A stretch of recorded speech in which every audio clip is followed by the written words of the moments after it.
Good morning बच्चों, आपका के मैथ्स फॉर कॉम्पिटिटिव एग्जाम में आपका हार्दिक स्वागत है। जैसा कि कल यूपीएसआई का एग्जाम कंडक्ट हो चुका है। कल यूपीएसआई के एग्जाम में मैथ के काफ़ी अच्छे क्वेश्चन आए थे।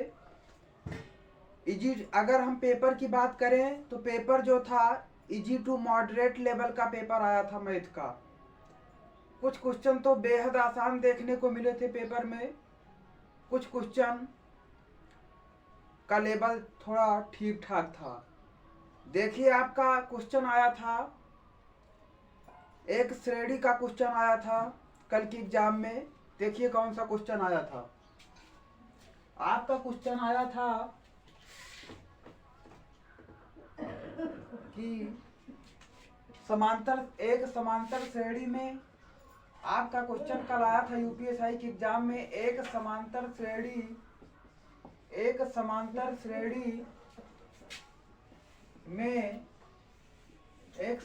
श्रेणी में अंतिम पद बताओ। एक समांतर श्रेणी में अंतिम पद ज्ञात करो। एक समांतर श्रेणी में अंतिम पद ज्ञात करो यदि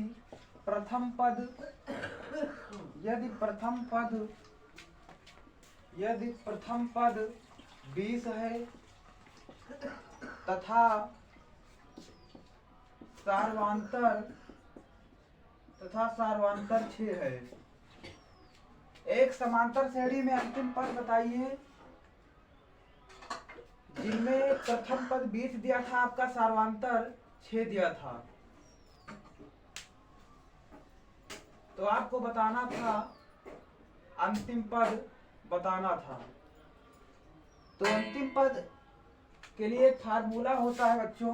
कौन सा फार्मूला होता है? देखिए, Tn बराबर एक फार्मूला होता है a + n - 1 × d। देखिए, आपका प्रथम पद दिया था और आपका सार्वंतर, प्रथम पद ए होता है, आपका सार्वंतर होता है बच्चों d होता है। तब आपको अंतिम पद बताना था। पदों की संख्या दी गई थी, पदों की संख्या भी दी गई थी। पदों की संख्या कितनी दी गई थी? पदों की संख्या 12 है। देखिए, आपका जो अंतिम पद होगा वो Tn होगा। अंतिम पद आपका क्या होगा? अंतिम पद होगा बच्चों आपका Tn। तो Tn हम यहाँ से निकालते हैं। ए कितना है आपका? प्रथम पद 20 है, पदों की संख्या 12 है, तो 12 - 1 कर लेंगे। d आपका कितना है? सार्वंतर आपका d है, तो Tn बराबर हो जाएगा 20 + 11 × 6 बराबर 20 + 11 × 66।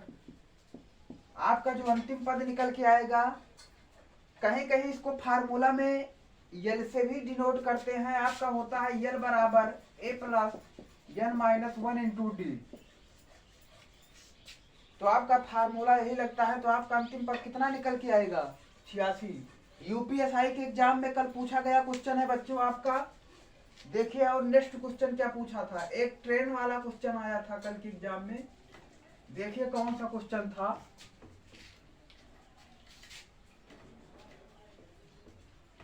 देखिए, ट्रेन वाला क्वेश्चन आया था। क्वेश्चन आपका था कि 72 किलोमीटर प्रति घंटा की रफ्तार से चलने वाली 72 किलोमीटर प्रति घंटा की रफ्तार से चलने वाली 120 मीटर लंबी ट्रेन,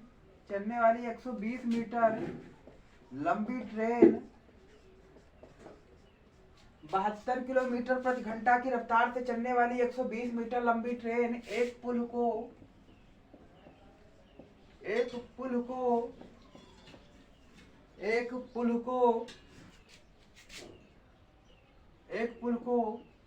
10 सेकंड में पार करती है। तो पुल की लंबाई बताओ।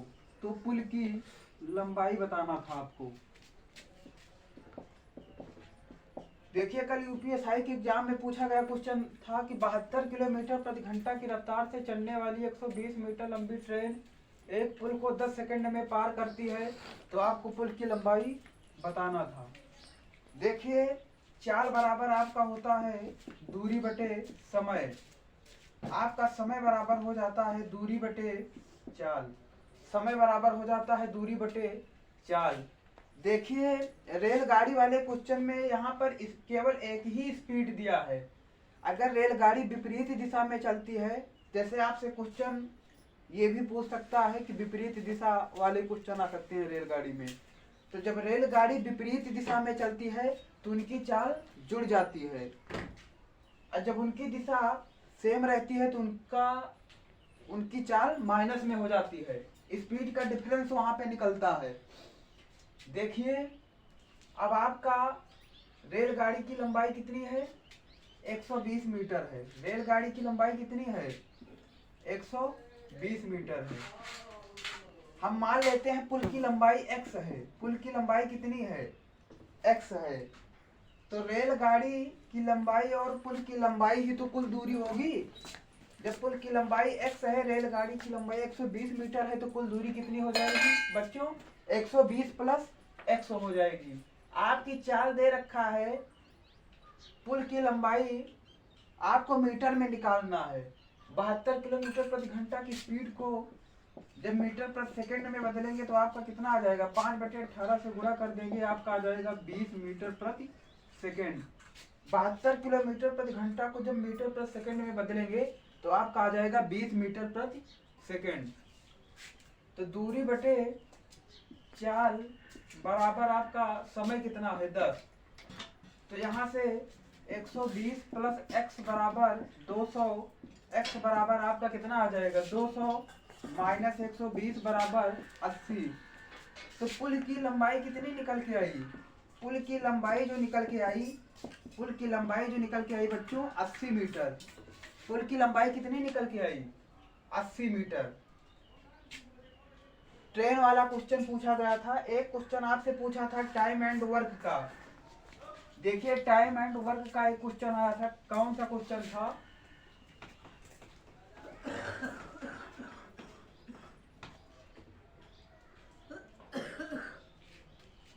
उसमें दिया था कि एक किसी काम को एक किसी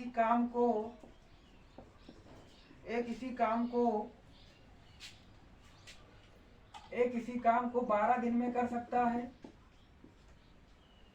एक किसी काम को 12 दिन में, बी किसी काम को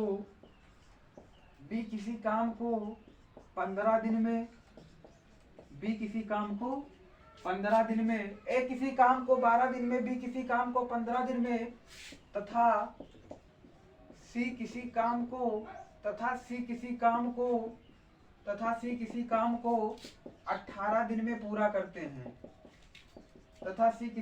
18 दिन में पूरा करते हैं।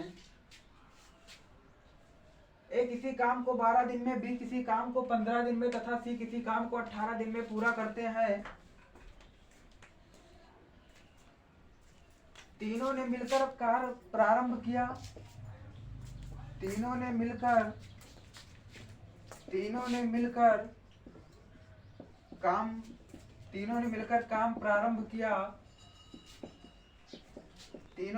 कार्य प्रारंभ किया और 2 दिन तक काम किया। तीनों ने मिलकर काम प्रारंभ किया और 2 दिन तक काम किया। उसके बाद ए और बी ने काम को छोड़ दिया। उसके बाद ए और बी ने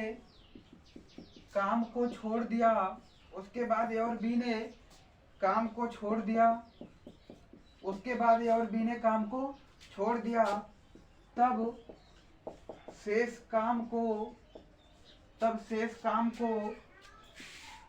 काम को सी कितने दिनों में पूरा करेगा?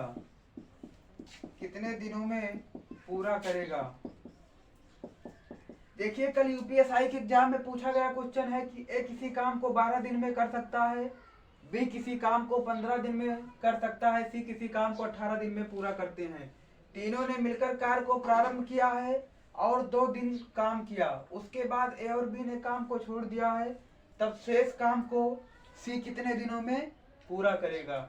देखिए ए किसी काम को कितने दिनों में कर रहा है, ए किसी कार्य को कर रहा है 12 दिन में, बी किसी कार्य को कर रहा है 15 दिन में, सी किसी कार्य को कर रहा है 18 दिन में। देखिए इसका एलसीएम निकालते हैं। इसका एलसीएम आ जाएगा 180, 12, 15, 12, 10।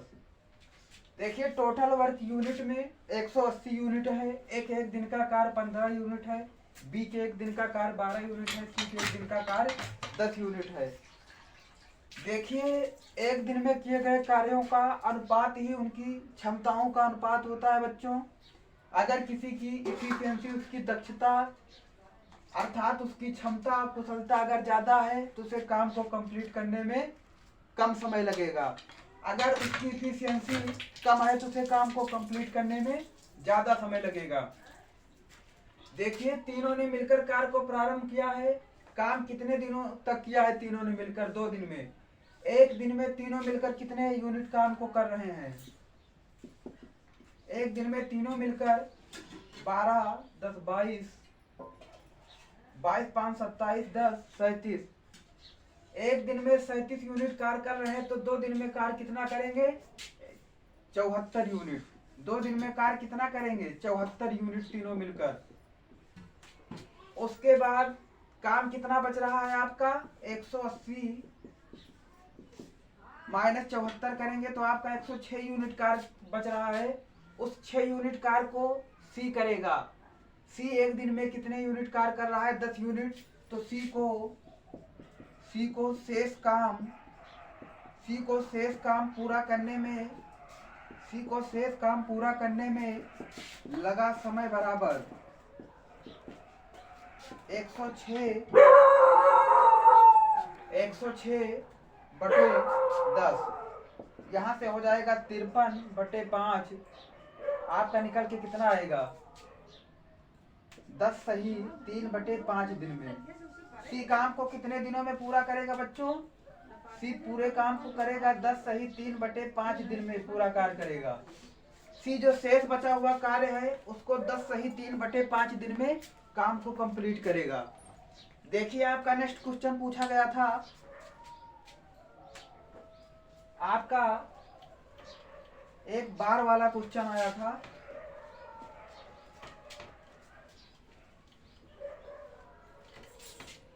देखिए यूपीएसआई के एग्जाम की जो स्ट्रेटजी है बच्चों, उसकी जो रणनीति है, उसका जो पैटर्न है वो ये है कि आप अगर टाइम एंड वर्क को अच्छे से पढ़ रहे हैं तो आपका 2 क्वेश्चन टाइम एंड वर्क से डेली आ रहा है। आपका एलसीएम और एचसीएफ से क्वेश्चन आ रहा है। सिंप्लीफिकेशन से आपके 2 क्वेश्चन देखने को मिल रहे हैं। आपके ट्रेन वाला एक क्वेश्चन आ रहा है। परसेंटेज से 2 क्वेश्चन आ रहे हैं। आपका सीआई और एसआई से 2 क्वेश्चन आ रहे हैं। तो ये टॉपिक काफी इम्पोर्टेंट हैं। आपको इस पर अपनी पकड़ को मजबूत बनाना है एग्जाम से पहले। देखिए क्वेश्चन आपका था 0.26262626 करके था। ये बार वाला क्वेश्चन था बच्चों। कौन सा क्वेश्चन था ये? बार वाला क्वेश्चन था। तो इसकी वैल्यू हमें एग्जैक्ट पता नहीं है, ऐसे करके कुछ क्वेश्चन आया था। देखिए क्वेश्चन और आया था। एक क्वेश्चन आया था,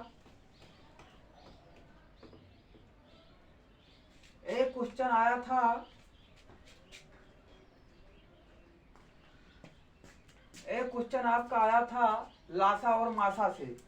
उसमें आपको दे रखा था कि छड़ की लंबाई दिया था कि छड़ की लंबाई दे रखा था कि छड़ की लंबाई इतनी इतनी है। तो आपको उसमें बताना था कि उस छड़ की लंबाई बताओ, अधिकतम लंबाई आपको बताना था जो इन छड़ को माप सके। तो छड़ को मापने वाली आपको अधिकतम लंबाई, जैसे जो छड़ की लंबाई जैसे दे रखा था 15 सेंटीमीटर, 30 सेंटीमीटर, 45 सेंटीमीटर, 60 सेंटीमीटर। तो अधिकतम पूछा था आपसे कि उस अधिकतम बड़ी से बड़ी छड़ की लंबाई बताओ जो इन सभी को माप सके। तो हाँ, आपको क्या निकालना था? आपको मासा निकालना था। एक क्वेश्चन आपका आया था, चक्रवृद्धि ब्याज का क्वेश्चन था कि यदि 2 वर्ष में कोई धनराशि यदि 2 वर्ष में कोई धनराशि 625 हो जाती है, 625 हो जाती है,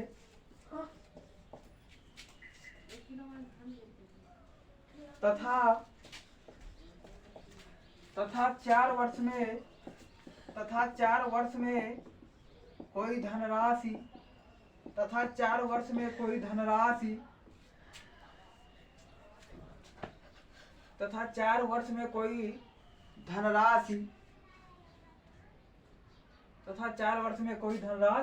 125 हो जाती है, तथा 4 वर्ष में इसकी वैल्यू दिया था आपको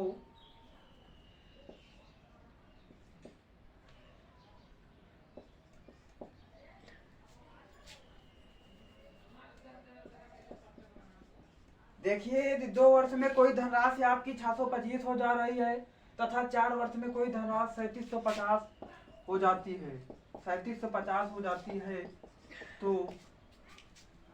तो मूलधन बताना था। तो मूलधन बताओ। देखिए, इसका एक कॉन्सेप्ट होता है बच्चों। कॉन्सेप्ट ये होता है कि यदि, देखिए आपको ध्यान से देखना है, इसका कॉन्सेप्ट ये होता है कि अगर टी समय में कोई धनराशि x गुना हो जा रही है तथा 2t समय में धनराशि अगर y गुना हो जा रही है, तो डायरेक्ट हम इसको शॉर्टकट, इसका मेथड ये होता है, इसको कैसे इसकी वैल्यू डिफाइन करते हैं। तो P बराबर होता है हमारा एक फार्मूला x गुणे x अपान y। देखिए, अगर हम इसको बेसिक से करेंगे तो काफी जटिल क्वेश्चन हो जाएगा, काफी लंबी लगेगा क्वेश्चन। देखिए, आपका कॉन्सेप्ट क्या होता है कि यदि कोई धनराशि टी समय में x गुनी हो जाती है तथा 2t समय में y गुनी हो जाती है, तो मूलधन बताओ। तो मूलधन बराबर होता है आपका, अगर t समय में x गुनी 2t समय में y गुनी हो जाती है, तो बच्चों आपका मूलधन क्या होता है? P बराबर x गुणे x अपान y। तब आपका P बराबर होता है x गुणे x अपान y। देखिए, इसी फार्मूला को हम इसमें लगा देंगे तो आपका मूलधन कैसे निकलता है। आपका मूलधन निकल के आएगा बच्चों कि P बराबर x, इसको x मान लेते हैं, इसको t मान लेते हैं, इसको 2t मान लेते हैं, इसको y मान लेते हैं। तो P बराबर x गुणे x करेंगे तो 625 इंटू 625 अपान 3750 दिया गया है। इसको कटाएंगे, 6 से कट जाएगा। P बराबर आ गया आपका 625 बटे 6। आपका कितना आ गया? 625 बटे 6। यही आपका क्या होगा? मूलधन होगा। देखिए, क्वेश्चन आपका पूछा गया था, एक क्वेश्चन आपका आया था यूपीएसआई के एग्जाम में कल।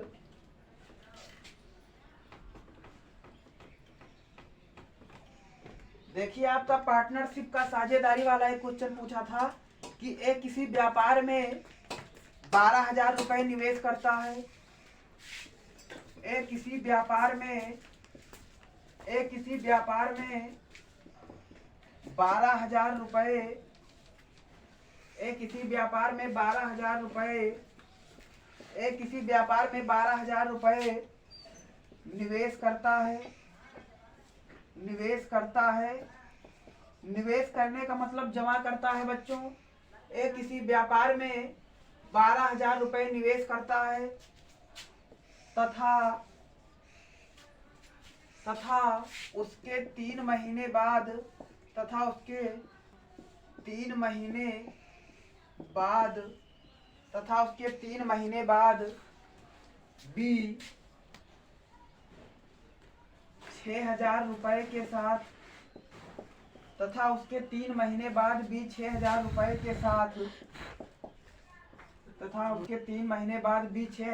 के साथ व्यापार में जुड़ जाता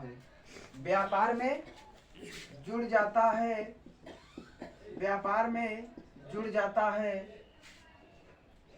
यदि एक वर्ष के अंत में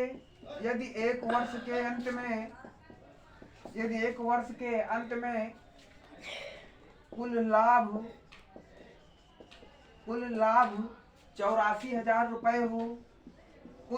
84,000 रुपए हो यदि एक वर्ष के अंत में कुल लाभ 84,000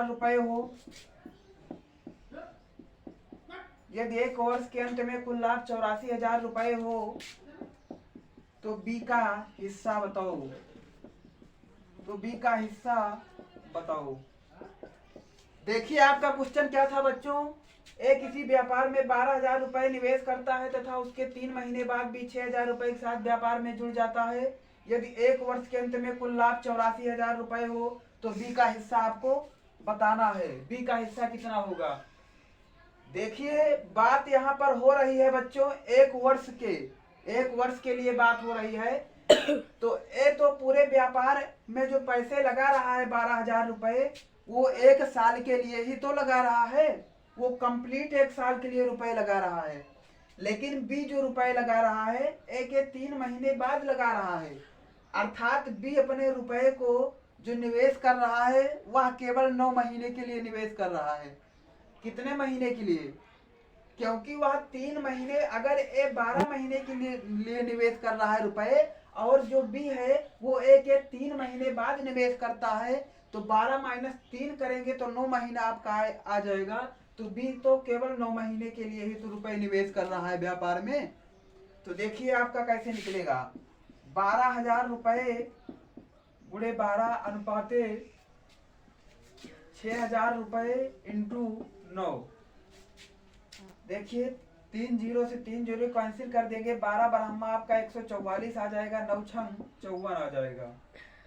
देखिए 16 नवैया 144 9 छंग 54 8 2 अट्ठे 16 2 तिहाई 6।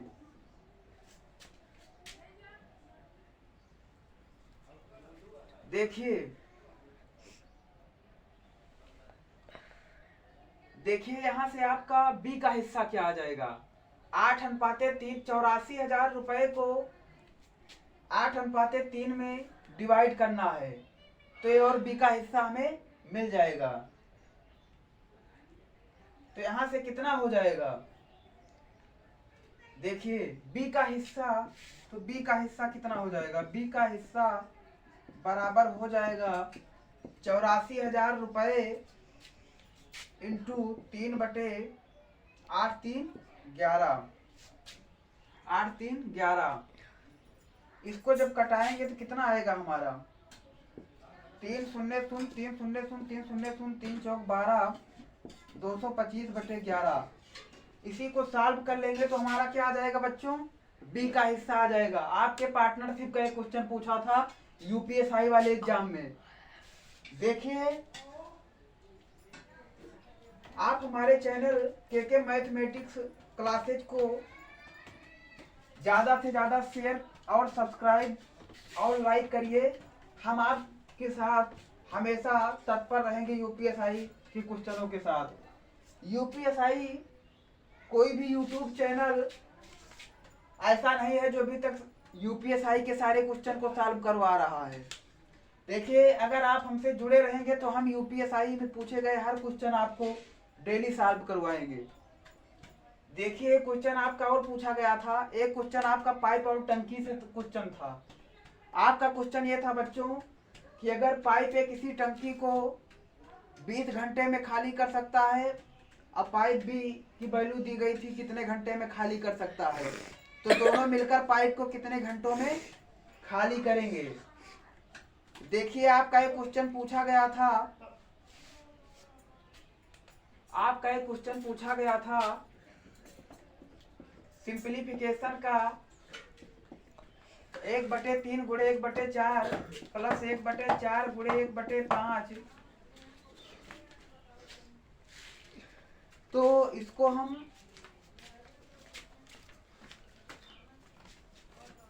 प्लस 1/5 गुणे 1/6 प्लस डॉट डॉट 1/10 गुणे 1/11 का मान बताना था आपको। 11 का मान बताओ। इसका आपको क्या बताना था? इसका मान बताना था। देखिए यहाँ से आपका हो जाएगा 1/12 plus 1/20 plus 1/30 plus dot dot plus 1/110 हो जाएगा। देखिए अगर हम इसको 1/12 को 1/3 माइनस 1/4 लिख लेते हैं तो यहाँ से हमारा एलसीएम 12 हो जाएगा। 3 चौक 12, 4 3 12, 1/12 ही निकल के आएगा। देखिए 1/12 को हम लिख रहे हैं 1/3 माइनस 1/4 प्लस 1/20 को लिख रहे हैं 1/4 minus 1/5 plus 1/5 minus 1/6 plus dot dot plus 1/10 minus 1/11। देखिए हमारा ये सब कैंसिल होता जाएगा, सब कैंसिल हो जाएगा। ये यहाँ से केवल बचेगा कितना? हमारा बचेगा 1/3 माइनस 1/11। पहले वाला और अंतिम वाला बच जाएगा और सब कैंसिल हो जाएगा। देखिए यहाँ से एलसीएम आपका 33 आ गया, 11 माइनस 3 यहाँ से आपका आ गया 8/33। यूपीएसआई के एग्जाम में पूछा गया क्वेश्चन है, आपका सिंप्लीफिकेशन का क्वेश्चन है बच्चों। देखिए क्वेश्चन आपसे पूछा था परसेंटेज का, परसेंटेज का एक क्वेश्चन आया था। देखिए क्वेश्चन परसेंटेज का आया था। क्वेश्चन आपका ये था,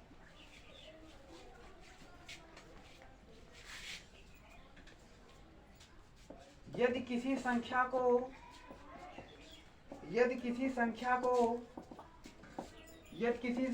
14 सही 2/7% बढ़ा दिया जाता है,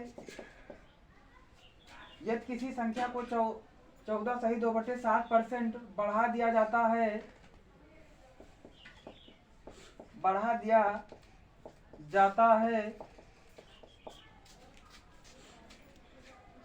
तो वह संख्या 996 हो जाती है। तो वह संख्या कितनी हो जाती है? 996 हो जाती है। तो प्रारंभिक संख्या बताओ।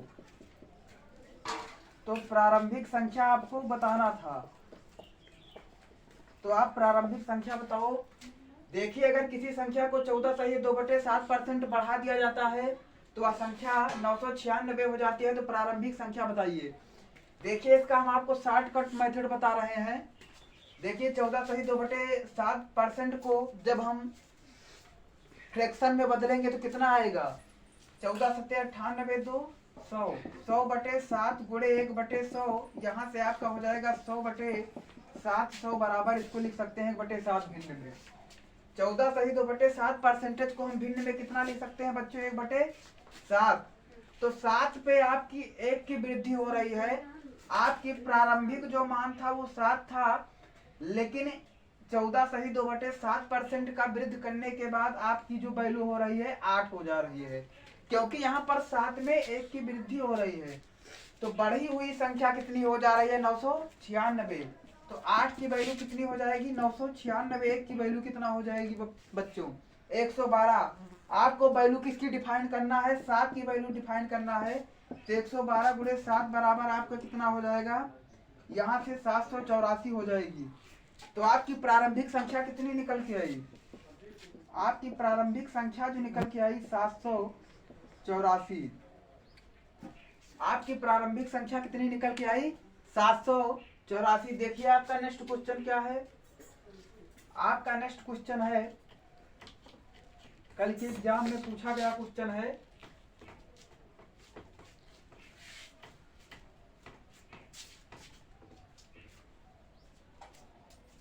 देखिए चक्रवृद्धि ब्याज का आपका क्वेश्चन था। एक क्वेश्चन आपका ये है कि 3 वर्ष में कोई धनराशि 1000 रुपए से बढ़ करके 1321 रुपए हो जा रही है, तो आपको दर बताना है। यदि 3 वर्ष में कोई धनराशि यदि 3 वर्ष में कोई धनराशि 1000 से बढ़कर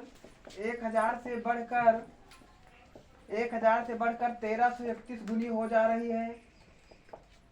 देखिए, यदि 3 वर्ष में कोई धनराशि 1000 से बढ़कर 1321 गुनी हो जाती है, तो दर बताइए। तो दर बताओ। देखिए, इसका हम शॉर्टकट मेथड आपको बता रहे हैं। देखिए, अगर आप इसको कैसे निकालेंगे। देखिए, अगर आप इसको बेसिक से करेंगे तो मिश्र धन बराबर मूलधन 1 धन दर बटे 100 घाते समय आपका हो जाता है। तो मिश्र धन हो जाता है 1321 रुपए, ये हो जाता है आपका 1000। 1 धन दर आपको बताना है, समय आपका 3 वर्ष दिया गया है। तो इसको कर सकते हैं 1321 बटे 1000 बराबर 1 धन r बटे 100 की पावर 3। ये हो जाएगा आपका 11 बटे 10 का क्यूब बराबर 1 धन r बटे 100 का क्यूब।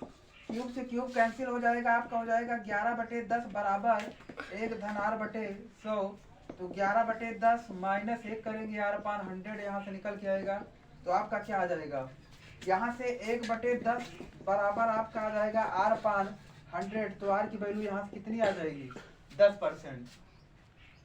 चक्रवृद्धि ब्याज का क्वेश्चन है बच्चों, आपका पूछा गया था चक्रवृद्धि ब्याज से। कल के पहले वाले एग्जाम में सीआई और एसआई का डिफरेंस दे करके और दर आपको और समय दे करके आपसे मूलधन पूछा था और आपसे ये पूछा था। देखिए, आप इसको शॉर्टकट कैसे करेंगे। आपका शॉर्टकट मेथड क्या होगा इसको करने का, ये सब करने की आपको जरूरत नहीं है। देखिए, आपका समय कितना दिया गया है बच्चों, 3 वर्ष दिया गया है। तो हम इसको 10 की घात 3 कर सकते हैं। 1000 को हम लिख सकते हैं 10 की घात 3। 1321 को हम लिख सकते हैं 11 क्यूब। तो यहाँ से हमारा 3 पे 10 की क्यूब है, 3 वर्ष में 11 क्यूब है, तो इसमें 10 और 11 हो जाएगा। तो 10 से 11 हो जा रहा है, तो 1 की वृद्धि हो रही है किस पे, 10 पे। तो दर बराबर हमारी हो जाएगी कितना, यहाँ से 10%। डायरेक्ट इसको हम शॉर्टकट मेथड से इसको डायरेक्ट क्वेश्चन को कर सकते हैं, हमें बेसिक करने की जरूरत नहीं है।